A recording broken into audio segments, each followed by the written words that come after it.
Alors bonsoir à tous et à toutes, très heureux de vous retrouver de nouveau cette semaine.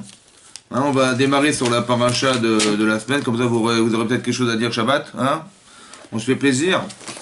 Alors, il est marqué dans la paracha cette semaine la chose suivante. Vaïra elav Hashem. Hashem lui est apparu. Be'elon et Mamré dans les collines de Mamré. Ve'ou Yoshev. Il était installé, Petach Haoel, à la porte de sa tente. Kechom Hayom, à la chaleur du jour.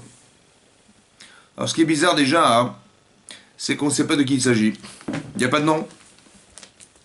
C'est marqué, il était installé, Hachem lui est apparu, on ne sait pas de qui il s'agit. Alors, on sait qu'on parle d'Avraham Avinu, mais c'est étonnant que la Torah n'ait pas dit que c'était lui, quoi. Comment ça se fait qu'elle n'a pas dit à la Torah, leur dit, il est apparu à Abraham, et il était installé devant sa porte. Voilà, tout simplement. Pourquoi on ne parle pas d'Abraham? On ne nous dit pas que c'était lui, c'est bizarre. À part ça, ça veut dire quoi Hachem lui apparaît, quoi? Hachem, il a une image?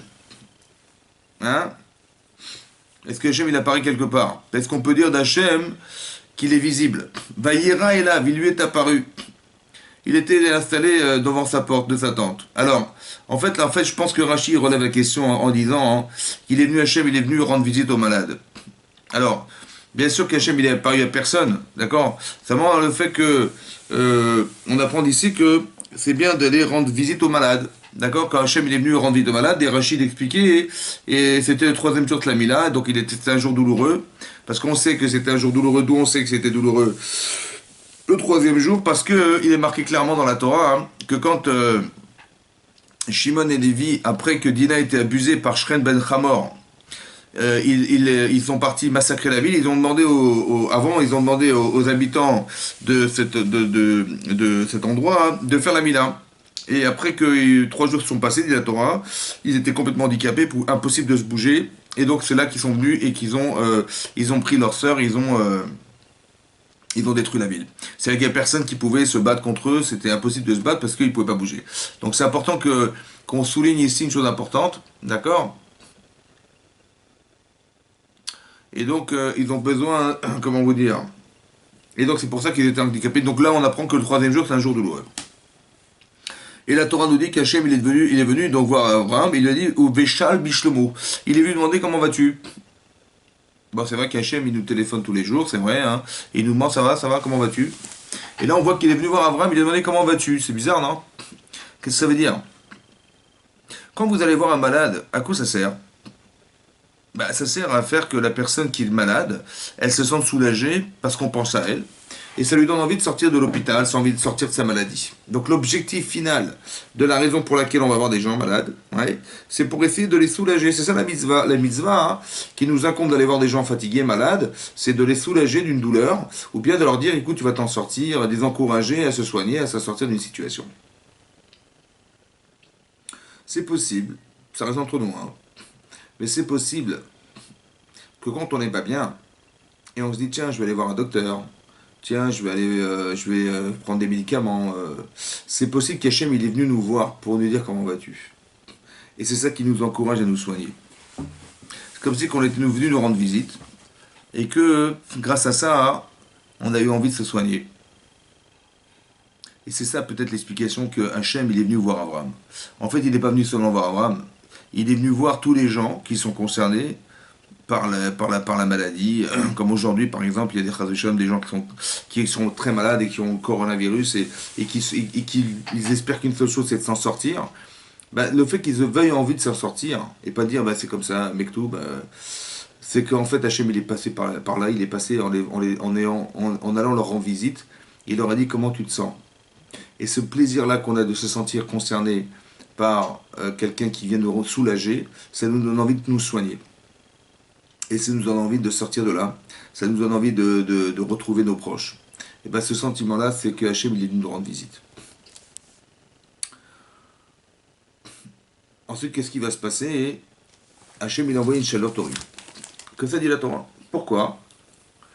Pourquoi? Parce que Rachid expliquait que Hachem, il voulait surtout pas que Abraham, il puisse recevoir des gens, vu l'état de santé dans lequel il se trouvait, et pour pas que les gens le dérangent. Alors il a sorti une chaleur torride.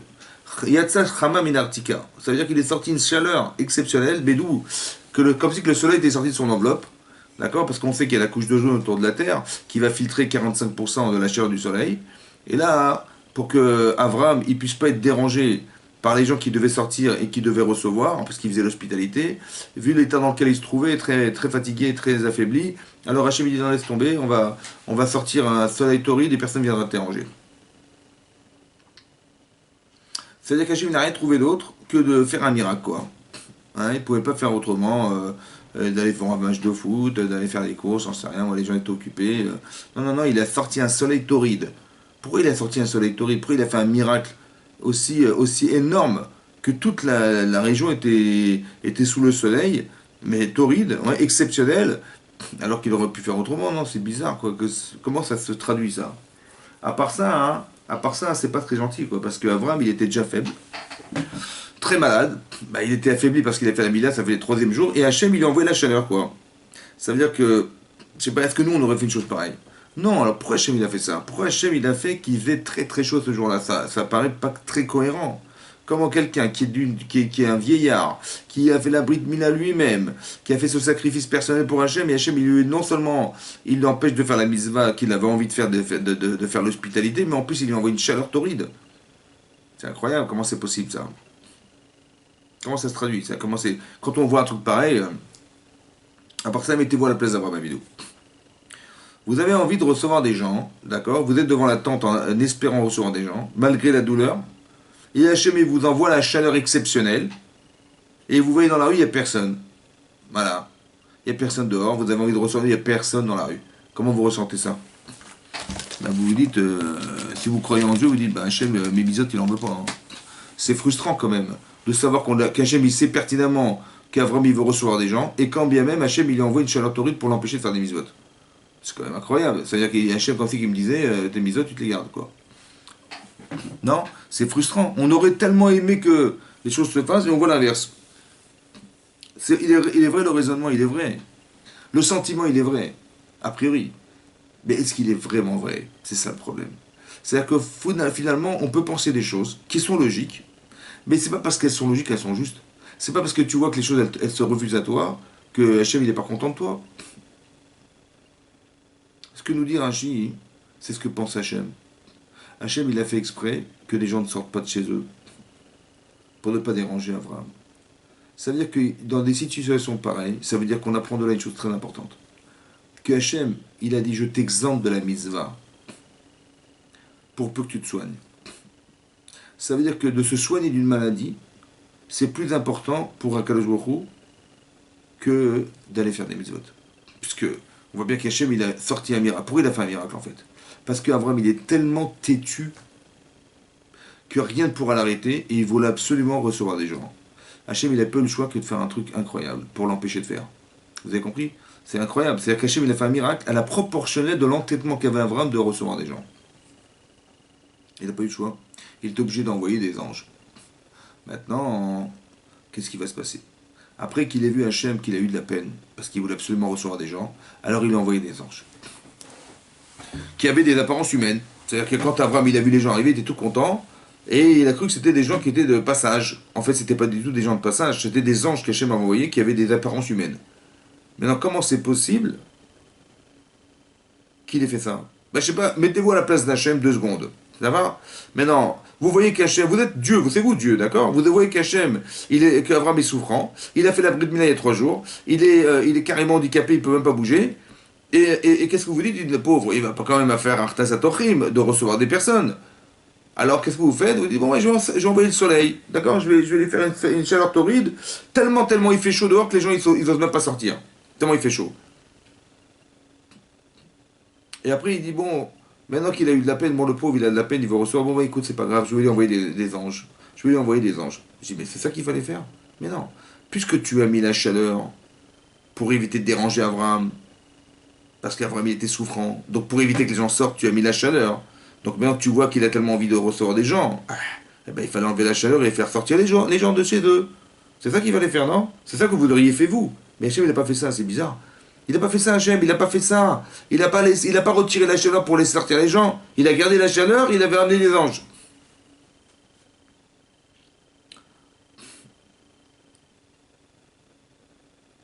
Comment c'est possible? Comment c'est possible qu'Hachem ait fait ça? Et pourquoi il a fait ça? Il a gardé la chaleur malgré la douleur.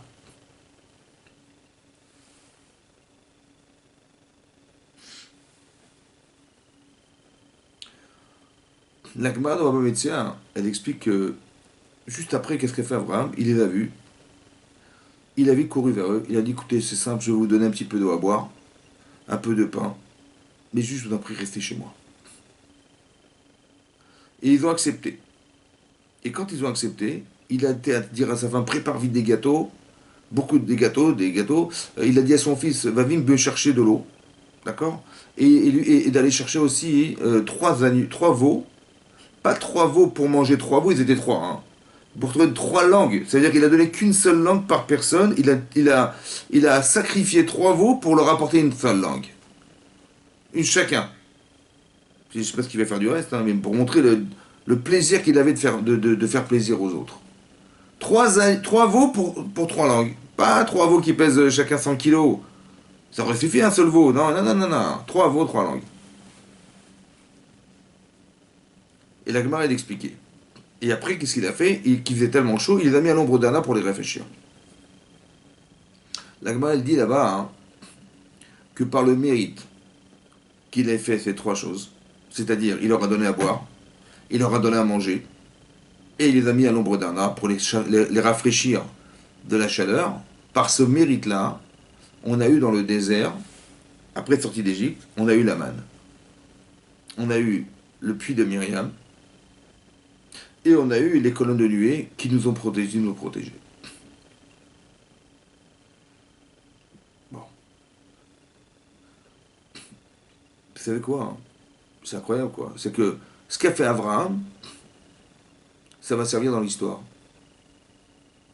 Ce qu'a fait Abraham, il a donné à boire à ses personnes, il leur a donné à manger, et il a mis un nombre d'années pour les réfléchir. Alors Hachem, il va utiliser ça pour que nous, à la sortie d'Égypte, on puisse avoir de quoi manger dans le désert. Vous saviez, vous, que quand vous faites des mitzvot, ça se répercute dans l'histoire? Vous saviez, vous, que l'histoire, elle va dépendre de vous? C'est-à-dire que c'est vous qui déroulez le tapis de l'histoire. C'est vous qui va aller faire que ce que je vais faire aujourd'hui va servir à Hachem demain. Vous saviez ça? Ben, c'est ce qui est marqué là. Ça veut dire que si Abraham il avait refusé en se disant écoutez, je suis malade, il faut pas me déranger, je décroche le téléphone et je dis à ma femme écoute, je suis malade, les gens qui viennent, tu leur dis que je suis pas là. C'est ça qu'on aurait fait nous. Ben, quand on est souffrant, qu'est-ce qu'on fait? Abraham il n'a pas fait ça. En fait, il aurait dû le faire. Mais c'était tellement insupportable. C'était tellement impossible. Parce qu'il avait tellement envie de recevoir des gens que ça a été un peu... Alors Hachem, il va utiliser ça. Vous avez compris? Vous avez compris qu'on n'a rien compris? On n'a rien compris, quoi. Comment c'est possible qu'Hachem, il ait gardé la chaleur? Quel rapport y a-t-il entre le désert d'Israël et la mitzvah qu'il a faite? Il a fait plein de mitzvahs d'Abraham Avinu. Pourquoi c'est cette mitzvah-là qui va nourrir les gens dans le désert?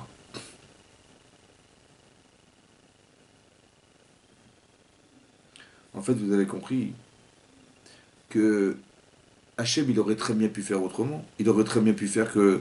Ça lui coûte quoi de nous nourrir dans le désert? Ça lui coûte quoi de nous nourrir dans le désert? Pourquoi il a besoin de la mitzvah d'Abraham? Quand on sort d'Égypte, Hachem il dit, je vous ai promis, vous allez recevoir la Torah, vous allez rentrer en Israël, ben on va passer par le désert. Ok? Et ben voilà, on va passer par le désert, et puis je vais faire des miracles, et tout va s'arranger. On va apprendre ici que le miracle, il n'est jamais gratuit. C'est pas gratuit un miracle. Ce qu'on va vivre dans le désert, ça va jamais être gratuit. Alors comment on va faire? Alors Hachem, il faut qu'il trouve un tzaddik qui va faire une mitzvah et qui va nourrir cette perspective qui va faire qu'on va pouvoir survivre dans le désert. Et il cherche quelqu'un qui est comme ça. Il cherche quoi en fait? Il cherche quelqu'un qui est capable,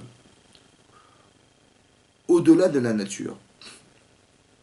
Parce qu'on ne va pas survivre dans le désert de façon naturelle. Il ne faut pas qu'on croie que la manne elle va tomber toute seule. C'est miraculeux. Au-delà de la nature, il va nous nourrir Hachem dans le désert. Alors je cherche quelqu'un qui va faire un acte de bonté au-delà de la nature, dans sa chaleur. Laquelle? La chaleur du désert. Ça veut dire qu'Hachem, qu'est-ce qu'il fait Hachem? Il reconstitue à petite échelle ce qui va faire à grande échelle. Ça veut dire qu'il va recréer le désert, qui était la consistance du désert, qu'on va retrouver plus tard, 500-600 ans plus tard, hein. Il va la remettre chez Abraham. Est-ce que dans son désert de la chaleur, Abraham Avinu, il va faire un acte de bonté qui va pouvoir faire que ces gens vont se nourrir? Il va le faire? Alors moi aussi je le ferai. Dans le désert, de façon surnaturelle, je vais nourrir des gens. Vous avez compris ça? Ça veut dire que on ne se rend pas compte, mais ce qu'on fait, ça a une énorme incidence dans l'histoire. Et qu'aujourd'hui, j'ai plus le droit de refuser. Parce que quand je dis non, ça veut dire qu'Hachem, je l'empêche de faire réaliser ce qu'il a envie de faire. Et paradoxalement, plus c'est dur, parce que c'est dur ce que va faire Abraham Avinu, et plus on se rend compte qu'il y a une énormité derrière qui va s'organiser derrière. Il y avait 50 000 raisons de refuser, parce qu'il est vieux. Il y avait 50 000 raisons de refuser, parce qu'il est fatigué, parce qu'il est très faible. Et il trouve les forces d'aller courir vers les hommes qui croyaient des hommes, ces anges qui croyaient des hommes, pour leur donner à manger, à boire, et il a trouvé la force. Ça veut dire qu'on apprend une chose extraordinaire de là. On apprend de là hein, que quand on a un objectif dans la vie, et que cet objectif est tellement prenant, que le plaisir de réaliser l'objectif soustrait la souffrance. Abraham, il n'est pas en souffrance, il est capable de courir. Mais comment c'est qu'il est capable de courir? D'où il a trouvé la force? Vous savez d'où il a trouvé la force? Quand on dit que rien ne tient devant la volonté, ça veut dire qu'il faut un objectif tellement puissant de réalisation de soi que même la douleur ne pourra pas m'arrêter. Donc quand est-ce qu'on souffre en fait? Quand on n'a pas d'objectif, tout simplement. C'est-à-dire que quand est-ce qu'on souffre dans la vie? C'est quand on n'a pas d'objectif. On ne se dit pas, ah, tiens, il faut que je réalise ça, etc. Et quand on n'a pas ces objectifs-là, on se plaint, on est toujours en train de se plaindre, et on souffre de notre vie, parce qu'on n'a pas de réalisation, on n'a pas de plaisir à réaliser ce qu'on a envie de faire. Vous comprenez ça? C'est très important que vous reteniez que d'ici on apprend de Abraham Avinu. Au départ, Hachem, il avait estimé qu'il ne fallait pas le déranger.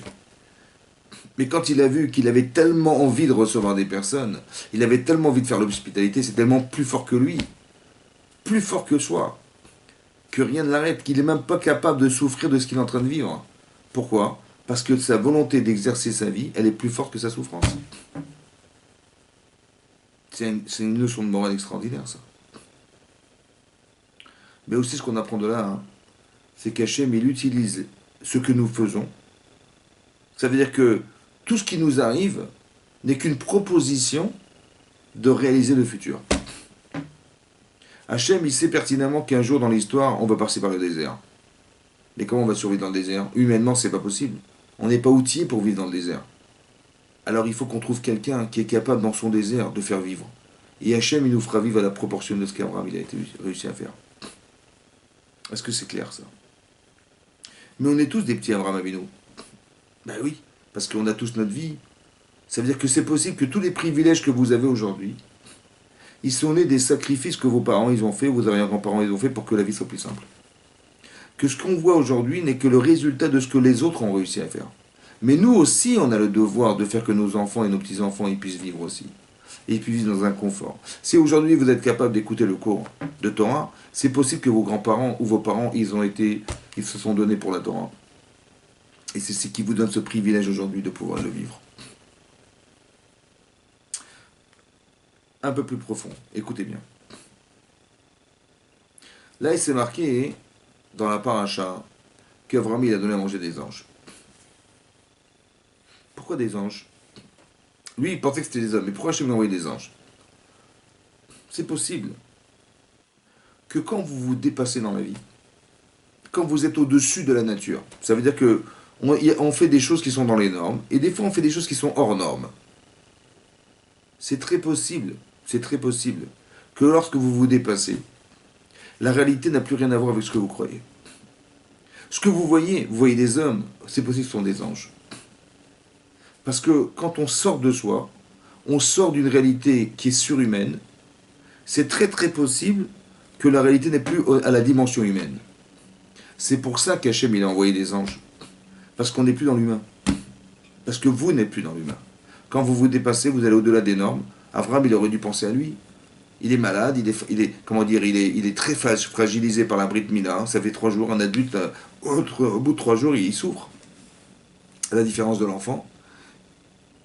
Il est capable, malgré la douleur et la chaleur, de pouvoir être capable de recevoir des personnes. C'est possible qu'à ce niveau-là, on n'est plus dans l'humain. Et dans les plus dans l'humain, alors Hachem, il envoie des anges. Ça veut dire que la réalité n'a plus rien à voir avec ce que vous croyez. Maintenant, ce sont des anges. Et qu'ils ont mangé. Rachid expliquait évidemment qu'ils n'ont pas mangé. Parce que ce sont des anges. Donc quand ils ont mangé, ils ont fait croire.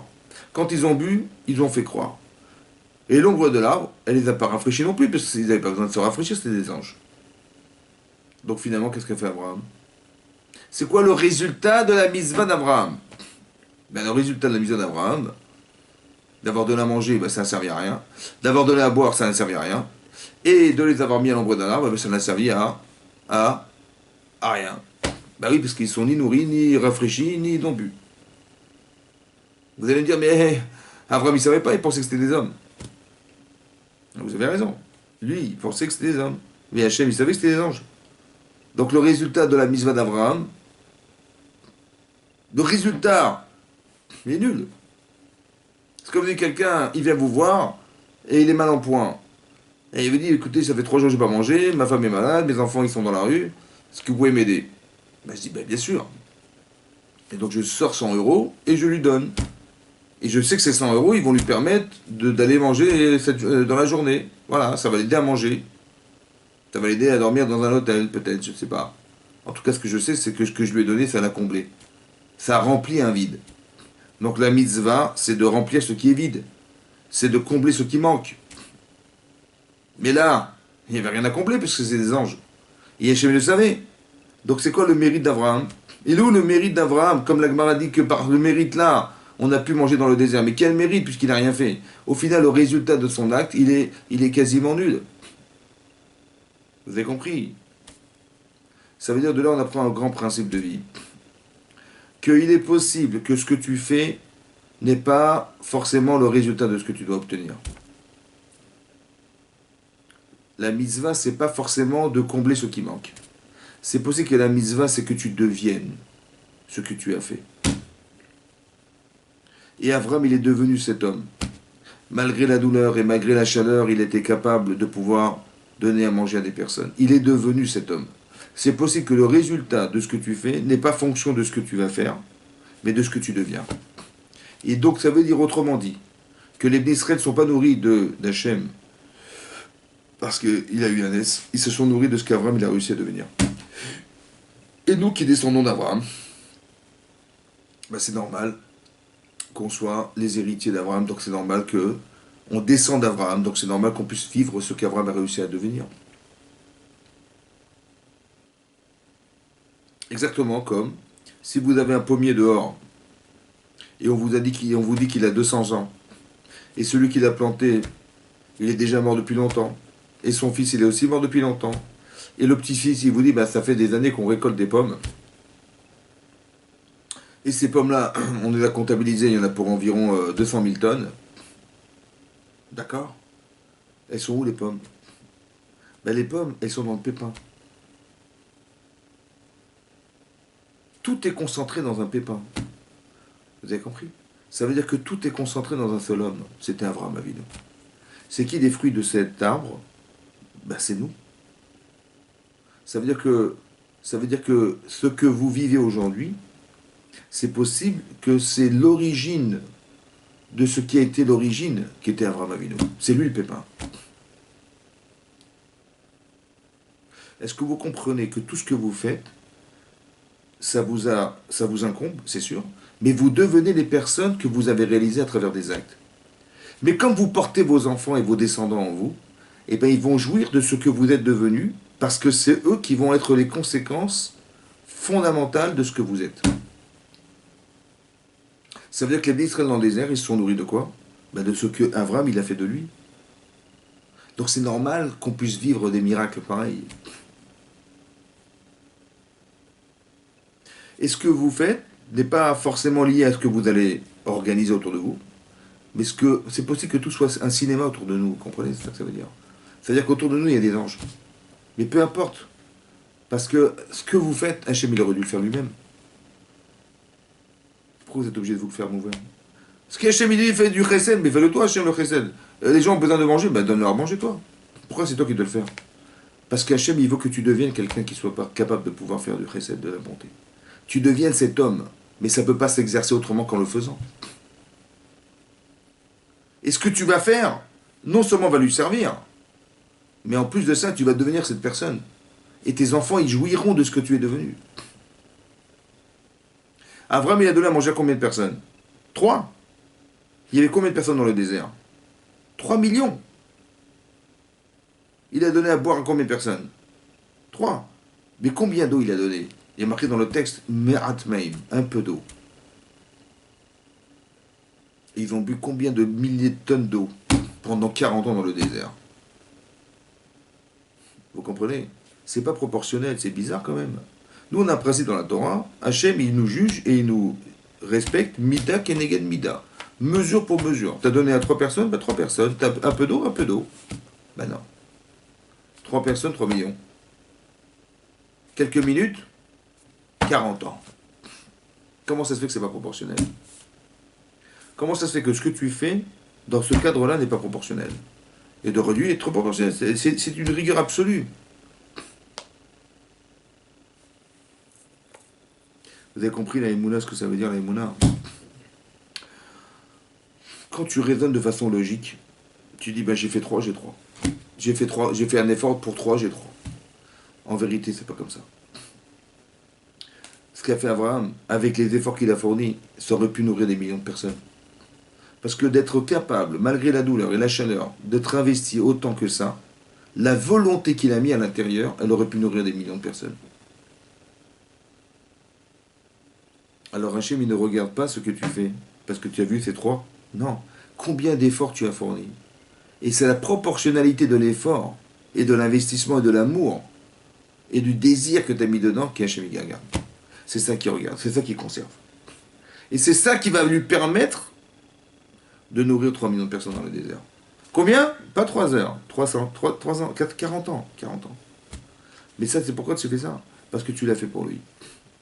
Tu l'as fait l'Ishma. Tu l'as fait les Shem Shemaim. Tu l'as pas fait pour toi. Parce que pour toi, ça aurait été enfermé dans toi. Tu as dit, j'ai fait pour moi, ça m'a fait plaisir, 3 personnes, j'ai invité 3 personnes, ça m'a fait plaisir. Non, ça t'a fait plaisir, bon, alors ça restera 3 personnes. Ça restera la limite de ton plaisir personnel. Par contre, si tu dis non, moi j'ai fait pour la mitzvah, moi c'est Hachem, il m'a dit faire la mitzvah de recevoir des gens, je l'ai fait pour recevoir des gens. Je l'ai fait pour lui en fait. Alors tu le fais pour moi, alors je l'utilise pour toi. Tu as compris comment ça marche? Ça c'est le chesed d'Abraham Avinu. C'est pour ça qu'on peut être fier d'être juif, parce que c'est de ça qu'on a hérité. Vous imaginez ce que ça veut dire ça? On n'est pas sorti de nulle part, hein, je vous rassure. Et ce que vous vivez aujourd'hui n'a rien à voir avec ce que les autres peuvent vivre.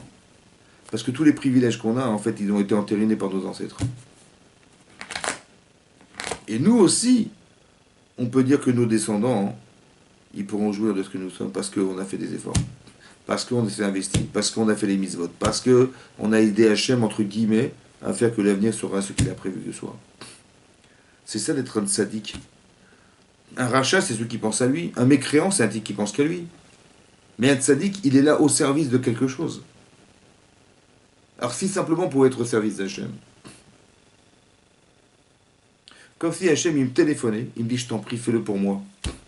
Fais la mitzvah, je t'en prie, pour que je puisse réaliser le monde de demain. Est-ce que je peux refuser? Alors j'ai pas besoin de te téléphoner, c'est marqué dans la Torah.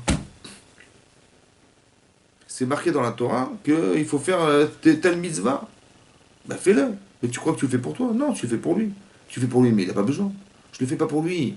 Je le fais pour que demain, l'avenir qu'il va créer autour de moi, hein, elle va pouvoir se faire. Grâce à toi. Alors fais-le. Ne te refuse pas. Le Israël dit, mais non, qu'est-ce que tu la tête? T'es vieux, t'as 100 ans. Abraham, t'as 100 ans, t'es un vieillard. Qu'est-ce que tu casses la tête? En plus, t'es malade. En plus, t'es faible. Mais Dieu, il va jamais te... Regarde le Shulchan Aruch, c'est bon, c'est exempté. Abraham, c'est plus fort que l'halakha. Abraham, c'est plus fort que ce qu'on pourrait imaginer. Plus fort que la norme. Parce qu'il a envie, vous comprenez. Voilà. Il faut avoir envie. Il faut avoir envie à ce point, c'est incroyable. Alors bien sûr que on n'est pas obligé d'arriver à ce niveau-là, et je vous rassure. Hein. Mais quelque part, ça veut dire qu'on doit s'inspirer de ça. On doit s'inspirer de ce qu'on peut réaliser dans sa vie. Au service d'Hachem. C'est ça qui est marqué là. Ok? Qu'est-ce qui va se passer? Donc les anges, ils sont venus.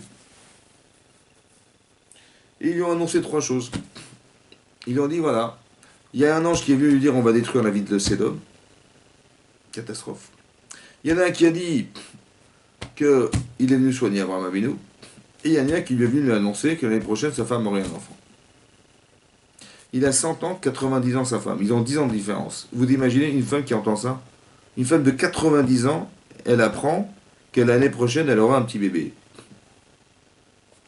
Bon, évidemment, hein, on ne se fait pas l'idée que c'est possible. Hein. Mais bon, c'est tellement énorme. Ça veut dire que ça paraît même ridicule. Elle a rigolé derrière la porte en écoutant ça. C'est quoi le rire de Sarah? Le rire de Sarah, c'est que d'un côté, elle espère, mais d'un côté, c'est tellement incroyable, elle n'y croit pas. Ça dépasse les choses, ça dépasse les normes. Tzachak, elle a ri. Son fils, elle va s'appeler Yitzhak. Vous avez compris? Ça veut dire quoi ça? Ça veut dire que quand les anges sont venus lui annoncer ça, pour moi, hein, ça veut dire une chose importante. Ça veut dire que la Emouna, elle démarre lorsque la logique s'arrête. Vous avez compris ça? Ça veut dire que quand tu comprends les choses, tu dis, bah c'est logique. Pourquoi il ne faut pas tuer? Bah, il ne faut pas tuer, c'est normal, attends, j'ai pas envie de me faire tuer. C'est logique. Maintenant, tu le fais parce que c'est logique, ou parce que tu as la mitzvah de ne pas tuer les gens. Est-ce que tu ne voles pas parce que c'est logique? Parce que si tu voles, on va te voler, tu te rends compte, c'est la zizanie, là, c'est logique. C'est parce que c'est logique que tu le fais pas, ou parce qu'Hachem il t'a ordonné de le faire? C'est ça qui est compliqué. C'est ça qui est compliqué. Il faut que tu le fasses pas parce que c'est logique, mais parce que c'est la mitzvah. Hachem, il t'a ordonné de le faire. La différence, c'est quoi? Mais de toute façon, que je le fasse parce que c'est logique, ou je le fasse parce que Dieu me l'a ordonné, bah, je l'ai bien compris, tant mieux, c'est bien, j'ai compris. Ça change quoi? De toute façon, je vais le faire. Vous savez pourquoi c'est la différence? La différence, c'est jusqu'où elle va ta mitzvah. Elle s'arrête à ce que tu crois, ou elle s'arrête à ce qu'il croit. Si elle s'arrête à ce que tu crois, hein, alors ça va pas dans le monde futur, ça. Ça va pas dans un monde infini. Vous savez pourquoi? Parce que le monde infini, c'est un monde qui n'a pas de limite. Mais ce que je crois à une limite, c'est moi. Alors, donc ça n'ira pas plus loin que moi. Donc quand tu fais les mitzvot parce que c'est logique, il faut que tu comprennes que ça va s'arrêter à toi. Et ça, c'est pas ce qu'on espère. C'est qu'on espère que ça va dépasser toi et que ça va atteindre quelque chose qui est infini. Alors pour le faire de façon infinie, il faut le faire au-delà de ce que je suis. Et ça, c'est ça la mitzvah. Vous avez compris ça? Et ça, c'est compliqué quand c'est... Non, ça va dans le sens de ce que j'espère. C'est pour ça qu'Hachem a créé etc. Le mauvais penchant. Parce qu'il va falloir te battre contre toi. Contre ton penchant. C'est contre toi. Est-ce que tu es d'accord d'aller contre toi? D'aller contre ce qui t'empêche d'atteindre quelque chose? Est-ce que tu es d'accord? Est-ce que tu es d'accord d'aller contre la limite de ce que tu es? C'est ça l'Yitzhara.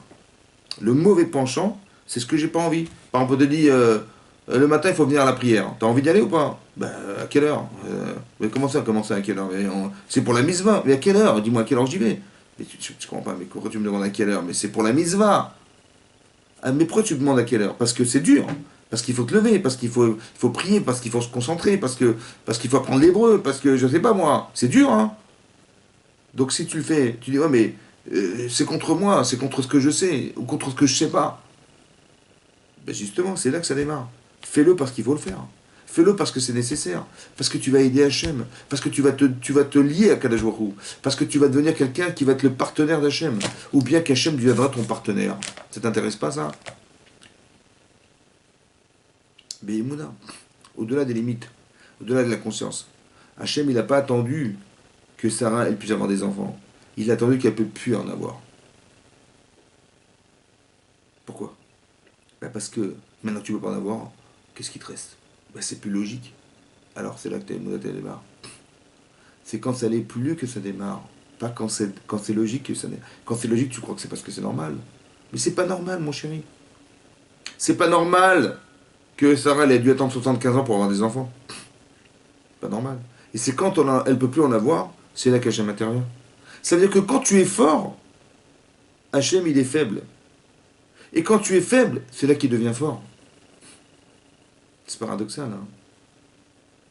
C'est quand tu peux plus rien faire qu'Hachem intervient. Quand tu es dans la mer Rouge, quand tu es en Égypte, esclave en Égypte, qu'est-ce que tu peux faire? Ça fait 210 ans qu'on est là-bas. Qu'est-ce que tu peux faire? Ça fait 210 ans qu'on est des esclaves. Qu'est-ce que tu peux faire? T'es assujetti par la plus grande puissance du monde. Qu'est-ce que tu peux faire, toi? C'est quand tu peux plus rien faire qu'Hachem intervient. C'est pas logique? Bah oui, c'est pas logique. Et ça, les moulins. T'es devant la mer Rouge. T'as les soldats égyptiens qui arrivent au galop derrière toi. Et devant toi, t'as la mer. Et à droite et à gauche, c'est le désert. T'es bloqué. Qu'est-ce que tu peux faire? Bah, tu peux rien faire. Donc, t'as deux réactions possibles. Toi, tu dis, bah, on va tous mourir. Soit tu te dis, attends, j'ai pas compris. Hachem, il nous a sortis d'Égypte pour mourir dans le désert. Hachem, il a fait tous ses miracles pour qu'on meure dans le désert. Tu crois, franchement? Je dis, mais d'accord, mais qu'est-ce que tu veux faire? Il n'y a rien à faire. Où tu vas nager? Jusqu'où tu vas nager? Où tu vas rentrer dans le désert? Comment tu vas survivre dans le désert? Et comment tu vas faire pour te battre contre une armée, armée jusqu'aux dents, mais tu n'es pas un soldat, tu n'es pas un guerrier, tu n'es pas aguerri pour faire la guerre, toi? Comment tu vas faire? Alors dis-moi, qu'est-ce que tu vas faire? Si t'as raison, tu peux rien faire. Alors, ben, l'angoisse. Tu peux rien faire, l'angoisse. Ben, quand on peut rien faire, qu'est-ce qu'on fait? Ben, on s'angoisse. D'accord? Donc ça veut dire que Dieu, il n'a pas compris, quoi. Dieu, il savait pertinemment que tu pouvais pas rentrer dans le désert, il savait, hein, mais il t'a mis là. Il savait que tu savais pas nager, mais il t'a mis quand même là. Et il savait que tu sais pas te battre, et il t'a mis là quand même. Donc il a pas bien réfléchi, Hachem. Il a pas bien réfléchi son histoire. C'est ça qui est marqué, non? Oui ou non? Oui ou non? Bah non. Parce qu'Hachem, il savait. Alors pourquoi il t'a mis dans une situation où tu peux rien faire, tout en sachant que tu peux rien faire? En fait, tu sais quoi? Quand tu peux rien faire, ne dis pas, ben, on est foutu. Dis-toi, hein, que c'est une invitation à lui demander à celui qui t'a mis là de t'en sortir. Est-ce que vous comprenez ça? C'est ça la Emouna. La Emouna, c'est pas de croire en Dieu. La Emouna, c'est de croire que quand tu peux plus rien faire, c'est lui qui va t'en sortir. Aujourd'hui, on vit une situation où le monde entier est paralysé. Ben, le coronavirus, c'est dur d'y échapper, hein. C'est un virus. Ça veut dire un virus, ça veut dire que ça se balade. Qu'est-ce que tu veux faire? Tu vas te masquer, tu vas mettre des gants. Ben oui, on prend des précautions, on fait ce qu'on peut, hein. D'accord? Mais est-ce qu'on peut y échapper? Ça, c'est une chose. À part ça, il y a des gens qui meurent, hein. 36 000 morts en France, plus de 200 millions aux États-Unis. Ça va? Ça te dérange pas? Ça va? T'es bien? Ça va? Tu te dis, mais qu'est-ce qu'il veut Hachem? Je comprends pas. Les gens, ils meurent, c'est incroyable. On ne peut pas rester indifférent. Est-ce qu'on peut rester indifférent à la situation? C'est impossible. Il y a des gens qui meurent, des vieillards qui meurent, des gens peut-être de vos familles, je ne sais pas, des gens qui ont décédé. On peut pas, on a même peu, des gens qui n'ont même pas pu aller à l'enterrement de leurs parents. Ben, ils ont voulu enterrer leurs enfants, leurs parents en Israël, et ils n'ont pas pu voyager. C'est tragique. On veut prier, il n'y a pas de minyan. On ne peut pas prier à la synagogue, il n'y a pas de minyan. Tu veux étudier? Ben, étudie chez toi, il n'y a pas de... C'est comme ça. C'est normal ça. On a une mise de prière au moins 10 personnes à la synagogue, on ne peut pas y aller. Tes misotes, on ne peut pas les faire. Abraham, il voulait recevoir des gens, on lui dit non, non, reste chez toi. C'est bizarre quand même. Est-ce qu'il faut insister? Est-ce qu'il faut avoir envie de faire? Est-ce qu'il faut avoir le sentiment qu'on a raté quelque chose? Ben là, les ciganes sont fermés. C'est fermé. Ça te dérange ou pas? Tu dis, bah c'est fermé, qu'est-ce que je peux y faire moi? Comment tu te sens? Ben il faut être comme Abraham. Il faut se dire, mais j'avais pas envie que ça soit fermé moi. J'avais tellement envie d'y être. Ah, tu veux y être? Alors comment tu vas faire parce que tu peux plus y aller maintenant? Ben, tu vas demander à Hachem qui nous libère de ça. Maintenant, le problème, en fait, c'est que c'est pas un petit problème personnel, hein. C'est un problème mondial. Peut-être que c'est une opportunité aujourd'hui qui est exceptionnel, de demander à Hachem que Hachem envoie le Mashiach. Ah oui, parce que qu'est-ce que vous voulez faire? Si ça continue comme ça va durer 1 an, 2 ans, 3 ans, on ne sait même pas. Est-ce qu'on va trouver un vaccin? Est-ce qu'il va être valide? Est-ce qu'il ne va pas être valide? Et on voit que les gens... Comment vous voulez éviter un virus pareil qui est aussi contaminant? Il y a plus de 50 000 gens contaminés tous les jours. En France, je parle en France. Hein. Ailleurs, à l'étranger, c'est pareil. Tous les jours, 50 000. 50 000, mais c'est impossible. Alors on va nous confiner combien d'années? Ben, tu vois bien que tu t'en sors pas. Tu vois bien qu'Hachem nous a mis dans une situation où on est physiquement capable de s'en sortir. Alors qu'est-ce que tu fais alors? Ben, est-ce que tu fais comme les gens qui sont pleins devant la mer Rouge en disant mais quoi, il manquait des cercueils en Égypte pour qu'on meure dans le désert? C'est ça que tu vas dire? Que tu vas regretter d'être sorti d'Égypte? Tu vas regretter d'être juif? Tu vas regretter d'être venu sur la terre? Ou tu vas dire écoute, j'ai compris Hachem. En fait, tu m'as demandé une chose. C'est de dire écoute, vas-y, fais-toi. Je te laisse faire. Je te laisse nous libérer. Je te laisse nous libérer d'Égypte. Je te laisse nous ouvrir. Je ne sais pas ce que tu vas faire, hein, parce que personne ne peut imaginer ce qui va se passer. Comme personne ne peut imaginer que la mer s'est ouverte le jour où on a traversé la mer Rouge. Qui c'est qui l'aurait cru un truc pareil? Personne n'aurait cru ça. Personne. Et ça s'est ouvert ou pas? Ouais, vas-y. Bah, c'est pareil. C'est pareil aujourd'hui. Qui c'est qui va croire? Personne. Mais c'est là qu'on doit être ma'amine. C'est là qu'on doit croire en Dieu. C'est là qu'on doit lui dire écoute, j'ai tout compris. J'ai tout compris. Ça veut dire que, en fait, tu m'as demandé de te laisser faire. Alors vas-y, fais-le. Libère-nous. Peut-être envoie-nous le Mashiach, c'est ça que ça veut dire. Peut-être envoie-nous le Mashiach. Ça veut dire qu'il y a eu un jour, mon cher Rabbeinu, que dans la détresse qui était la nôtre, on a crié vers Hachem pour nous sortir d'Égypte. Eh bien, il faut crier Hachem pour qu'il nous sorte de cette situation. Tous les Juifs de la terre entière sont concernés, comme tous les Juifs tous les Hébreux qui se trouvaient dans l'Égypte ont été concernés par la sortie d'Égypte. Peut-être c'est ça que ça veut dire, non? Peut-être? Non? Ben, peut-être si c'est vrai, si c'est possible, qu'on en profite. Parce que l'occasion, peut-être qu'elle va passer. On a dit, c'est dommage, on a raté l'occasion de faire venir le Mashiach. Peut-être, je ne sais pas. Qu'est-ce que vous en pensez? C'est possible. Il ne faut pas la rater l'occasion. Parce que ça passe.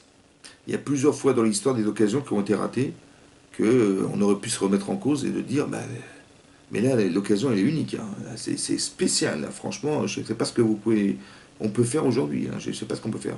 Aujourd'hui, on nous dit que le virus, il est loin derrière nous. Tout à coup, ça se relance. Aujourd'hui, il y a une vague. Combien il va y en avoir des vagues?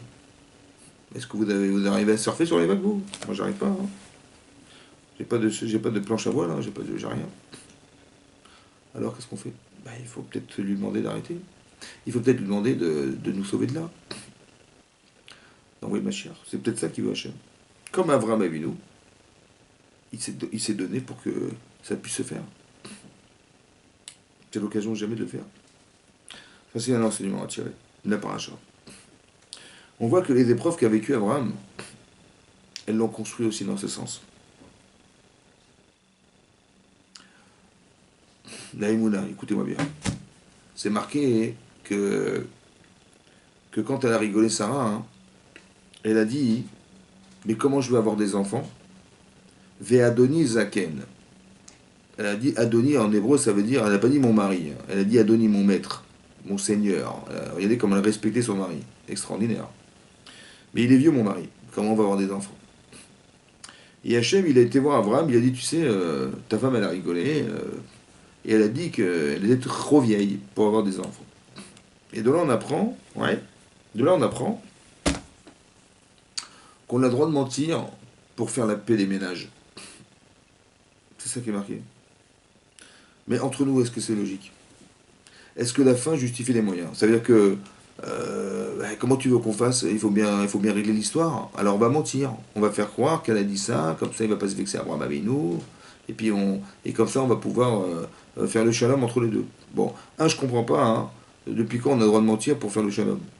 C'est comme si tu dis la synagogue elle est loin, Shabbat, on va prendre la voiture. Comme ça, on va arriver vite à la synagogue, hein, prendre la voiture. Mais tu as le droit de... La fin justifie les moyens. C'est-à-dire que quoi? Parce que tu vas aller vite à la synagogue, tu vas prendre ta voiture Shabbat. Mais c'est interdit de prendre la voiture Shabbat. C'est interdit de mentir. C'est interdit de mentir. Midvar shekerticha, tu t'éloigneras du mensonge. C'est un lave de la Torah, c'est l'interdiction de la Torah. Depuis quand tu as le droit de mentir? Depuis quand tu as le droit de transgresser la Torah? Enfin, les misvotes, j'ai pas compris. Je comprends pas. De là, on apprend ça, de là. Que depuis quand tu mens? À part ça, j'ai pas compris. Comment ça fait qu'Hachem il est venu voir Abraham? Pourquoi faire? Elle a dit ça, c'est intime, elle a dit ça dans son fort intérieur. Il y a des choses qu'on raconte pas. Pourquoi Hachem il était voir Abraham? Il dit, c'est ta femme, elle a parlé comme ça, elle a parlé comme ça. Qu'est-ce qu'on apprend? Qu'est-ce que ça veut dire?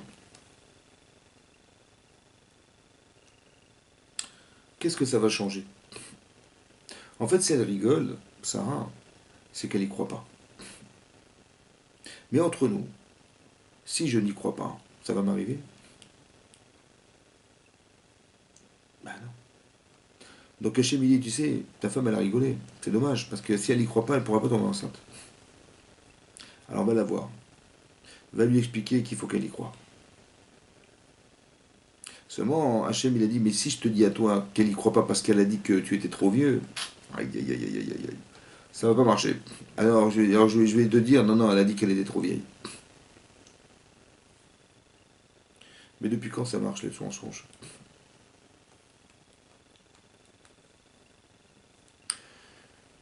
C'est marqué dans les Pirkei Avot, pour répondre à la question. C'est marqué dans les Pirkei Avot, dans les Maximes des Pères, c'est marqué là-bas, que Aaron à Cohen, il était. Aaron à Cohen, c'est le frère de Moshe Rabbeinu. Et Aaron à Cohen, il est Cohen Gadol. C'est le plus grand, c'est le grand prêtre. C'est-à-dire quelqu'un qui, tous les jours de Kippour, eh ben, il va rentrer seul dans le Mishkan ou bien dans le Beth Amikdash pour prier pour que Hachem il explie nos fautes. Le seul au monde qui peut faire ça. Donc c'est un homme d'une très très grande valeur et une grande Kedusha, n'est-ce pas? On est d'accord. C'est marqué à propos de Aaron à Cohen. Donc cet homme, Aaron à Cohen, ce grand sadique Aaron à Cohen, il était Rodef Shalom. Il pourchassait la paix.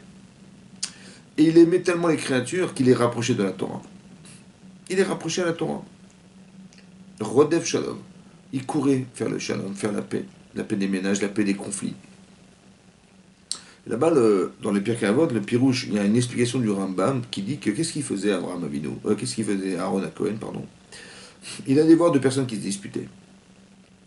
Il les disputait et ils étaient en conflit tous les deux. Il a dit, tu sais, il a été voir un des deux, il leur a dit, tu sais, ton ennemi juré là, oui, qu'est-ce qu'il a celui-là? Il est venu me voir, tu sais, il était pas bien. Ah bon, il est pas bien, et alors?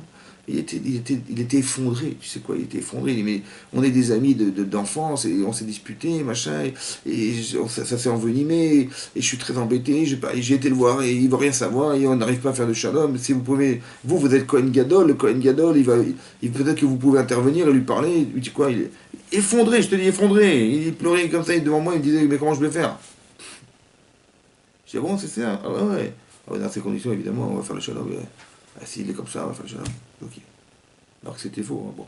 Après, il va voir l'autre, il dit, tu sais quoi, ton ami, ouais, il raconte la même chose. Il dit, ah bon, effondré, il est complètement par terre, il dit, le pauvre, tu vas bien. Il dit, ah bon, mais comment? Il dit, pleurer, en me disant, mais si vous pouviez intervenir, vous Aaron Cohen Gadol, si vous pouviez intervenir.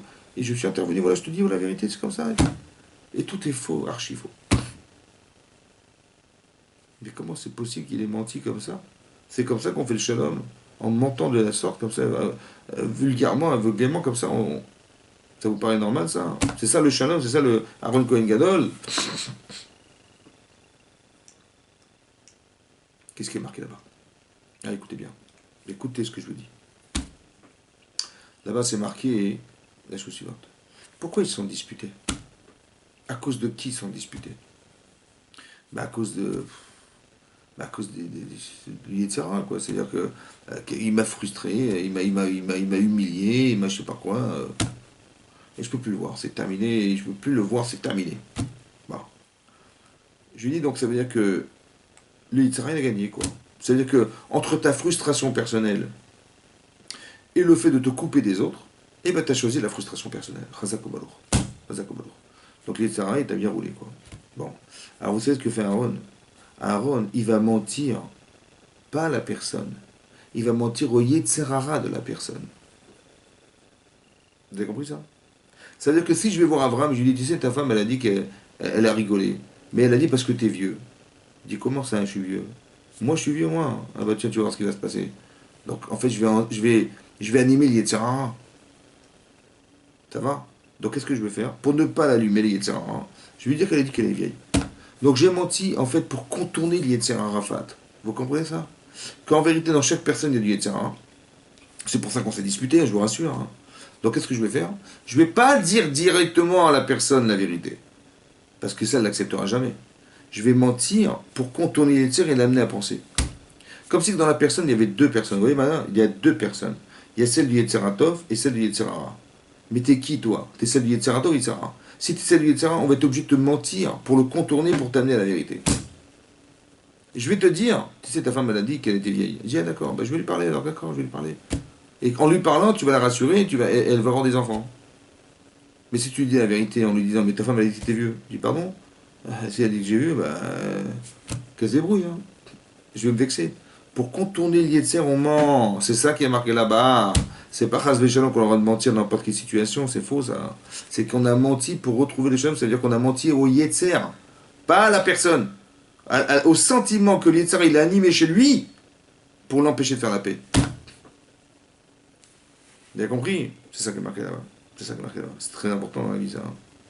C'est pas que Chas Veshalom, la fin justifie les moyens et qu'on aura de mentir pour n'importe quelle situation de vie. Non, non, non, non, non. On ne ment que dans le cadre d'un problème conflictuel. C'est ça qui est marqué là-bas. Donc en fait, Abraham, il va sauver sa femme. En lui permettant de croire en ce qu'elle va vivre, c'est-à-dire de tomber enceinte, elle va avoir des enfants. C'est extraordinaire. C'est-à-dire que le problème, il est psychologique. C'est que si je n'y crois pas, ça ne pourra jamais arriver. Parce que j'en rigole. Je dis, mais c'est pas possible. Ah, mais c'est dommage. Parce que la personne à qui on va s'adresser, à qui on va donner un bébé, c'est la personne qui croit vraiment qu'elle va en avoir un. Mais si la personne n'y croit pas, comment tu veux qu'Hachem te donne? Vous avez compris ça? C'est ça qui est marqué là. La Emouna. C'est pareil, nous aussi, il faut qu'on y croit au Mashiach. Il faut qu'on y croit. Ça fait partie des questions qu'on doit se poser dans la vie. Et ça fait partie des questions qu'on nous posera un jour après à 120 ans.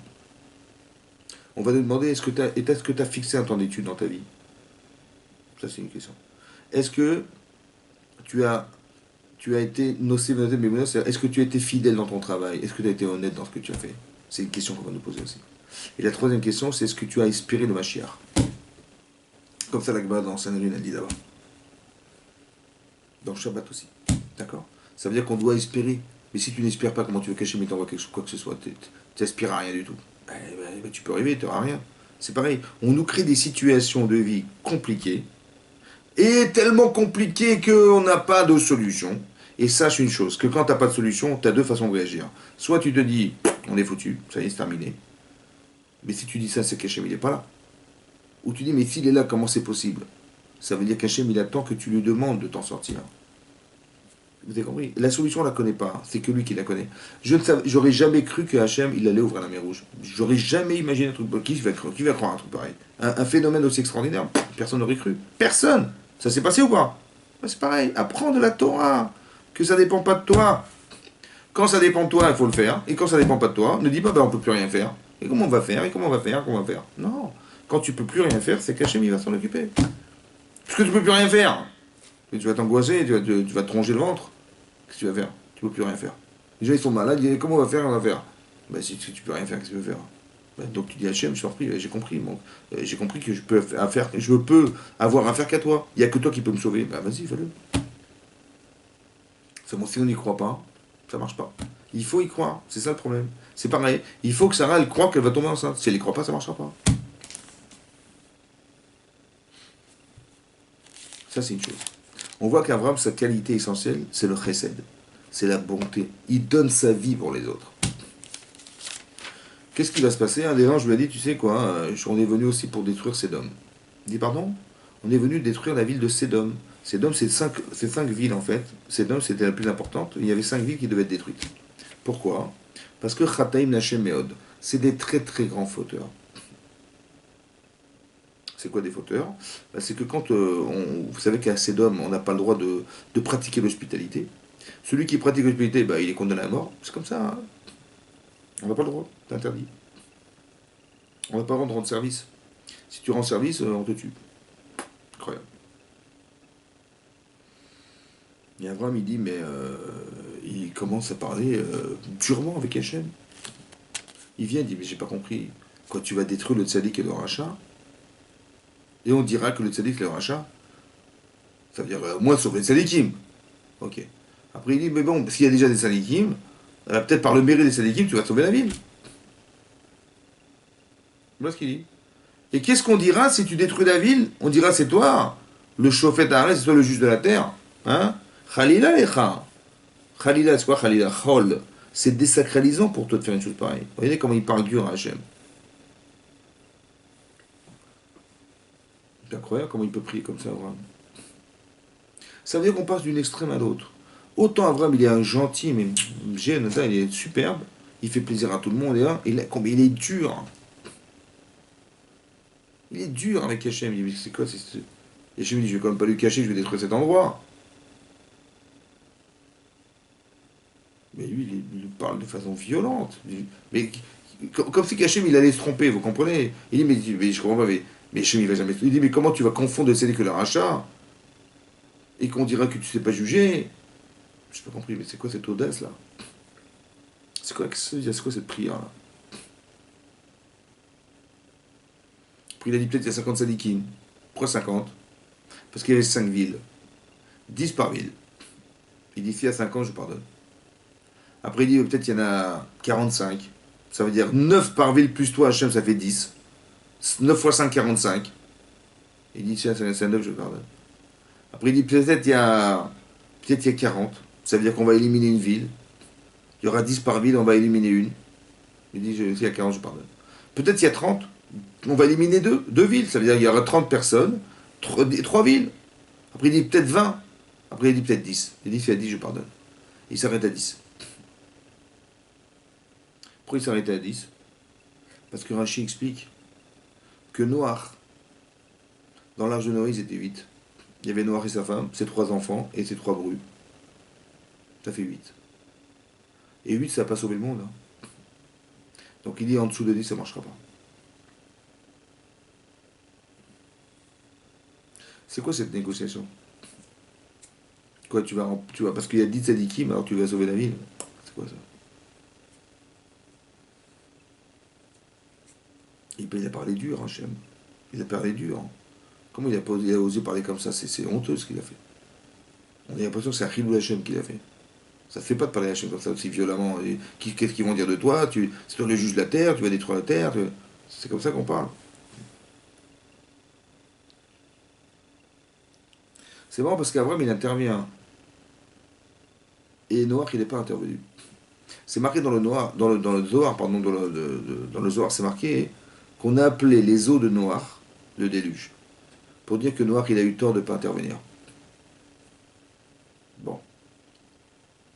Mais Hachem, il a décidé de détruire la terre. Hachem, il a décidé de détruire Sédom. Qui tu es toi pour aller contre les projets divins? Moi, je comprends très bien, je comprends tout à fait Noach qui va dire, écoute, moi, si Hachem il a décidé, moi, qui je suis, moi, pour intervenir? C'est vrai ou pas? Qu'est-ce que tu vas lui dire, toi? Tu dis, Hachem, il a dit, voilà, écoute, dans 120 ans, je vais détruire la terre. On va déclencher le déluge. Si ça continue. Je dis, bah, qu'est-ce qu'il faut faire, Hachem? Il dit, mais il faut fais l'arche de Noé. Je dis, ok, pas de problème, je fais l'arche de Noé. Et je vais dire aux gens d'arrêter de faire des bêtises, et que si ça continue, le monde va être détruit. Mais il n'y a pas de Chazak ou Balour. Je dis, qu'est-ce que je lui dis? Hachem l'a décidé. Mais Abraham, il n'a jamais accepté une chose pareille. C'est incroyable. Mais qu'est-ce que tu vas dire à Hachem? Quelle intelligence tu as pu trouver qu'il n'a pas pu trouver lui pour dire que tu vas le dissuader de détruire la terre? Qui tu es toi? Vous avez compris ça? C'est quoi la prière d'Abraham? Comment il faut prier Hachem pour le faire basculer de la rigueur à la rachamim, à la miséricorde? Comment tu vas faire toi? Dis-moi comment tu vas. Bah tu apprends d'ici comment tu fais. Comment tu fais alors dis-moi.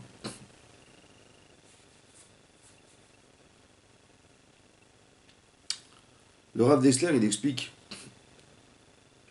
la différence qui existe entre la pitié et la bonté. La pitié, c'est que quand je vois une situation qui me fait mal au ventre, j'ai pitié de la personne, alors je vais faire du bien par réaction à ce que je vois. Ça s'appelle la pitié, ça. D'un côté, si on pouvait avoir pitié de tout ce qu'on voit, ça serait magnifique. Mais d'un autre côté, quand j'ai vu ça, ça m'a fait mal. Et j'ai donné. En vérité, ça m'a soulagé. Parce que j'ai vu que, grâce à Dieu, voilà, j'ai aidé, et ça m'a fait. Peut-être que la résonance de la pitié, c'est un petit peu une forme d'égoïsme personnel, entre guillemets, parce que quand j'ai donné, je me suis fait plaisir. Ça m'a enlevé l'angoisse. Donc il y a un avantage, il y a un inconvénient. Dans la pitié. Parce que tu t'es un peu rassuré en donnant quand même. T'avais tellement mal au ventre de voir ça, ça fait mal de voir des gens si pauvres que ça, tu te dis mais je vais les aider. Et quand j'ai donné à manger, je dis ah ça m'a fait plaisir, ça m'a fait. Donc la pitié engendre quelque chose. Par contre la bonté c'est autre chose. La bonté c'est que je n'ai pas besoin, dit le Rav Dessler, de voir pour faire. Tu sais qu'il y a des gens qui sont malades, alors fais des hôpitaux. Tu sais qu'il y a des gens qui n'ont pas de quoi manger, bah organise des repas. Tu sais qu'il y a des gens qui n'ont pas où dormir, bah organise des hôtels, organise des auberges. T'as compris? T'as pas besoin de savoir ou de voir, pardon, de voir, il suffit de savoir. C'est ça le chesed. Tu précèdes. C'est ça qui est marqué dans le texte que Abraham il précédait Hachem. Alors que Noach il était avec Hachem. T'as vu quoi avec Hachem? Hachem lui a dit écoute, fais ça, il n'y a pas de problème, je le fais. Abraham il n'a pas besoin qu'on lui dise pour le faire. Parce qu'il est bon. Ça change quoi? Ça change comme ça. Si tu arrives à ce niveau-là de bonté, tu peux demander à Hachem d'être bon. C'est-à-dire, ils ont fauté, il n'y a pas de problème. Mais par chesed, laisse-les vivre. Chesed, ça veut dire gratuitement. Pourquoi gratuitement? Parce que tu vas les laisser vivre et moi je vais faire le travail. Ça veut dire que je vais prendre 10 personnes. Et avec ces 10 personnes, on va les changer. Ça prendra le temps que ça prendra. Ça prendra le temps que ça prendra. Mais je vais les transformer. Avram Avinu, il est capable de former les gens, alors que Noach, il est capable d'informer les gens.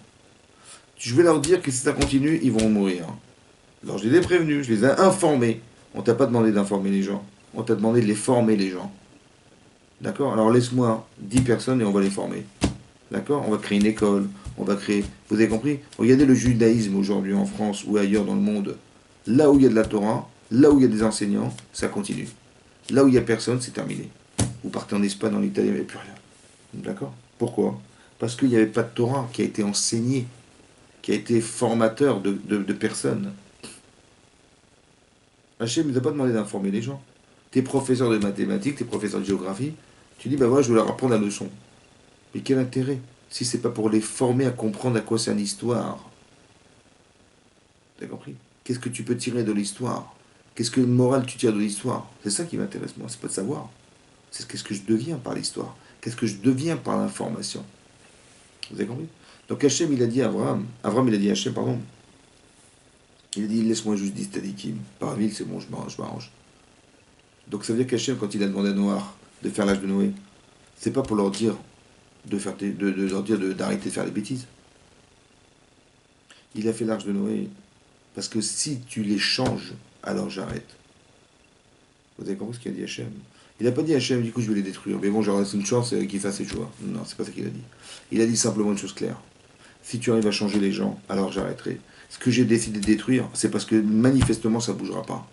Mais si toi tu arrives à les changer, alors j'arrêterai. Le monde continuera. Vous avez compris ce que ça veut dire ça? C'est-à-dire qu'Avram il a compris une chose incroyable, c'est que quand Hachem il dit une chose, c'est pas pour que tu l'exécutes, c'est pour que tu fasses l'inverse, c'est que tu empêches que les choses se fassent. C'est-à-dire que si ça continue comme ça, ils vont mourir. Je dis, bah alors qu'est-ce que je veux dire? Je leur ai dit d'arrêter. Mais c'est pas ça qu'on t'a dit. On t'a pas demandé de leur dire d'arrêter, on t'a demandé de leur dire et de leur apprendre à ce que la façon dont ils ont de réfléchir le monde, c'est ça qui le détruit.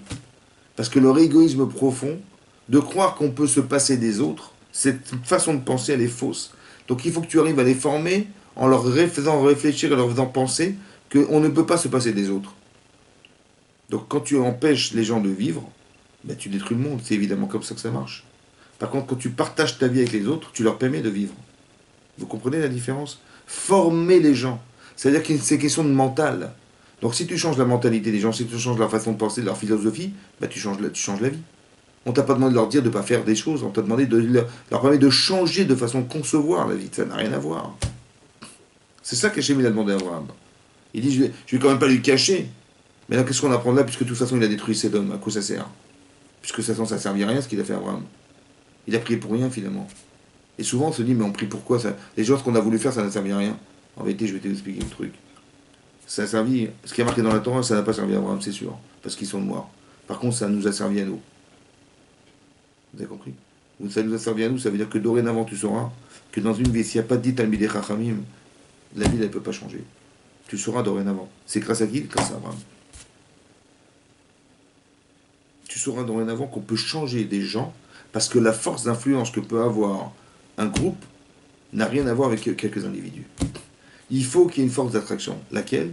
10. Voilà, 10. Au-delà de 10, c'est encore mieux. Mais moins que 10, ça ne marche pas. On dit, ah tiens, il y a un bêta midrash, il y a un centre d'études là-bas, il y a un rav là-bas, il est tout seul. Bon. Mais quand tu as un groupe de personnes qui étudient la Torah, eh ben, ça donne envie d'aller voir. Vous avez compris? Ça donne envie de les écouter. C'est des gens intéressants, des gens qui ont des choses à nous dire. Mais en moins que ça, on a l'impression que non. Vous avez compris ça? C'est ça qui est demandé à Abraham. Il dit, Khalila lecha, pourquoi Khalila? Écoutez-moi bien maintenant. La fila d'un tzaddik, c'est la chose suivante. On n'est pas là parce qu'on est plus intelligent qu'Hachem, ça n'a aucun sens. Par contre, on est là pour dire. La façon dont tu as de te comporter Hachem sur la terre, pour nous, elle est incompréhensible. Alors si tu détruis ce que tu as construit, on va dire, mais c'est désacralisant pour toi, c'est rabaissant. Tu es obligé de détruire ce que tu construis, c'est pas normal. D'accord? Plus que ça. Il y a sûrement des gens qui pensent qu'à Sédom, il y a des tzadikim. Il y a peut-être des gens qu'Avram il a formés. Il a dit, vous savez pourquoi j'ai fait Teshuvah? Parce que mon cousin il habite à Sédom et c'est grâce à lui que j'ai fait Teshuvah. Vous avez compris? Maintenant, si Hachem il va détruire cette personne, les gens ils vont dire, mais à quoi ça sert d'être des tzadikim? C'est pour mourir comme des Réchaïm, à quoi ça sert? D'être injuste, c'est pour mourir comme un mécréant, à quoi ça sert? Alors tu vas me décourager et tu vas me casser mon travail. Alors je t'en file au pépa. Khalila lecha de faire une chose pareille. Ça veut dire que Hachem, si on arrive à l'enfermer dans une conception humaine, il va accepter de le faire. Parce que c'est pour lui quelque chose qui est désacralisant que de faire une chose qui pour nous est incompréhensible. Est-ce que vous comprenez ça? Ça veut dire que si, écoutez-moi bien, si quelqu'un est capable d'être comme Avraham Avinu, ce qui est très rare, de prier Hachem avec le chesed, parce qu'on est chesed, parce qu'on est des gens bien, et on est des gens bons, pas des gens bons des tranchants, des gens bons, alors on peut faire basculer Hachem à la proportion de ce que nous sommes. Si quelqu'un, il va prier, parce que le Rav Dessler explique là-bas, que bizarrement, il n'a pas prié pour son neveu. Son neveu, il se trouvait à Sodome, pourquoi il a prié pour lui sauver la vie? Il n'a pas dit, bon écoute, il n'y a pas 9, mais au moins il y a mon neveu. Il n'y a pas 10, mais il y a mon neveu, sauve mon neveu. Il n'a pas dit ça. Pourquoi? Parce que s'il avait fait appel à la pitié, Hachem il dit, déjà ta pitié, alors pitié de moi. Vous avez compris ça? C'est pour ça que dans ce cas-là, il faut être capable d'être maître de ses pensées et de ses volontés, et de dire à Hachem, écoute, fais le Béchesed. Accorde-le la vie, accorde-leur la vie, parce que maintenant, nous, on va s'occuper d'eux. Juste que tu nous laisses le temps. Extraordinaire. Ça veut dire que si on n'est pas capable d'être... si on est rachamim, on a pitié des gens, alors on va prier avec pitié, et ça ne marchera pas. Parce que s'ils doivent partir, ils doivent partir. Ça, c'est ce que Hachem, il pense que c'est trop tard. Le monde va se détruire à cause d'eux, ça ne vaut pas la peine d'avoir pitié d'eux. Par contre, si tu penses que tu peux les changer, toi, tu peux les changer, alors vas-y, fais-le. Alors tu peux prier Hachem Bechesed, mais parce que tu l'es, toi, Chesed. Parce que si tu l'es pas, tu dis, bah, tu veux bien, mais tu l'es pas. Et tu demandes à Hachem de te faire des bontés, mais tu n'es pas bon. Alors, comment tu veux qu'Hachem te le fasse? Et donc il ne peut pas se mentir ni te mentir. C'est ça la prière des tzadikim. C'est ça qu'on apprend ici. Et vous avez vu qu'Abraham, il est capable d'être chesed avec les autres et d'être dur quand il le faut. On est à la fois souple et dur. Mais il faut savoir, si tu es trop dur, c'est dangereux. Si tu es trop gentil, c'est dangereux. Alors il faut savoir quand est-ce que tu utilises la bonté et quand est-ce que tu utilises la rigueur. Très important que tu saches mesurer quand est-ce que c'est nécessaire, quand est-ce que ça l'est pas. Il y a une maîtrise des notions et il y a une capacité mentale et physique à pouvoir déterminer ce qui est bien pour toi et pas bien pour toi. Mais ça dépend de ton caractère. Il y a des choses, des fois, il faut les faire de façon bonne. Tu vois? Par exemple, si tu es trop gentil, tu vas brider des moutons. Dis le pauvre, on va lui faire, on va le couver. Mais quand tu couves les gens, quand tu couves tes enfants, mais tu les empêches d'exister. C'est comme si tu lui prends cette roulante Rav Shalom et tu leur fais tout, et tu les suis, machin, ils n'ont jamais levé les pieds par terre pour marcher. Tu leur fais tout. Ben, tu vas fabriquer des handicapés, là. C'est ça que tu veux? Des handicapés, tu veux? Non. Alors laisse-les faire. Il faut des fois te dire, non, je suis désolé, tu dois te débrouiller. Tu te débrouilles. Des fois, il faut être dur. D'accord? Parce que si t'es pas dur, bah, tu vas fabriquer des handicapés. Et des fois, hein, quand t'es trop dur, tu fabriques des gens qui sont sans foi ni loi. Parce que t'es trop dur avec les gens. Aucun sentiment, aucun amour, aucun zéro. Mais tu vas fabriquer des gens qui vont te fuir. Vous savez ce qu'il faut faire? Il faut savoir jongler entre les deux.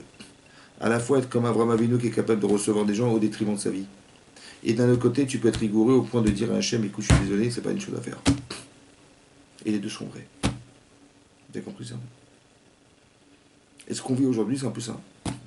On vit une situation un peu paradoxale, malheureusement, qui nous paraît pas logique, sans avenir. On ne se voit pas où on va, on ne sait pas où on va. Mais c'est Hachem qui dirige le monde. C'est Hachem qui nous dirige. C'est Hachem qui oriente. C'est Hachem qui fait vivre. C'est Hachem qui nous propose des situations pareilles. Il faut les réfléchir non pas sans lui, mais avec lui. En se disant, mais si on avait été lui, qu'est-ce qu'on aurait fait nous-mêmes? Vous avez compris? Et pourquoi, si j'avais été Hachem, j'aurais fait un truc pareil? Alors tu l'aurais fait pourquoi? Bah, pour que les gens se réveillent. Ouais. Pour que les gens lui proposent de nous en sortir.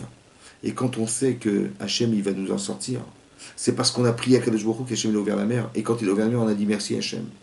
Mais s'il l'avait fait sans qu'on le sache, on n'aurait jamais demandé à Hachem de le faire. On aurait dit, ben, on a eu de la chance. Il y a un coup de vent qui est passé, qui a ouvert la mer. Merci le coup de vent. Non, il faut pas dire merci, il faut dire merci Hachem. Mais pour que tu puisses le dire, il faut lui demander d'abord. Tu dis Hachem, sauve-moi d'Égypte. Et quand tu te sauves d'Égypte, je ne sais pas par quel moyen, tu diras pas merci les Américains de nous avoir sortis d'Égypte. Tu diras merci Hachem d'avoir envoyé les Américains. Mais c'est parce que tu lui as demandé que tu as la conscience que c'était lui. Mais si tu lui as jamais rien demandé du tout, alors tu diras merci les Américains. Vous avez compris ce qui se passe? Pour ça qu'Hachem il attend qu'on lui demande. Et quand tu lui demanderas toi, alors il va t'exaucer. Mais il faut que tu demandes toi. Vous avez compris la différence? C'est ça. C'est ça l'Aïmouna. C'est peut-être ça la solution du problème actuel. Qu'il faut peut-être qu'on va faire appel à lui. On va lui dire écoute, c'est bon, on arrête là. On arrête le massacre. Et en fait, il fait exprès parce qu'il y a des Sélékim qui meurent. C'est pas normal. C'est peut-être fait exprès pour que justement on comprenne qu'il faut que ça s'arrête. Et que quand on lui demandera de façon très très très profonde, alors ça va libérer quelqu'un qui va pouvoir profondément nous sauver. Et c'est ce qu'on espère avec Hachem très prochainement. Voilà, je vous remercie d'avoir suivi les cours. J'espère que vous avez tiré des enseignements. Moi, l'intérêt pour moi du cours, c'est que vous puissiez changer aussi, Bezat Hashem. Alors qu'on prenne des bonnes leçons de tout ça et que grâce à la Torah, que ça nous transforme, Bezat Hashem, et qu'on soit tous des tzadikim. Merci de m'avoir suivi. À la semaine prochaine. À très bientôt. Au revoir.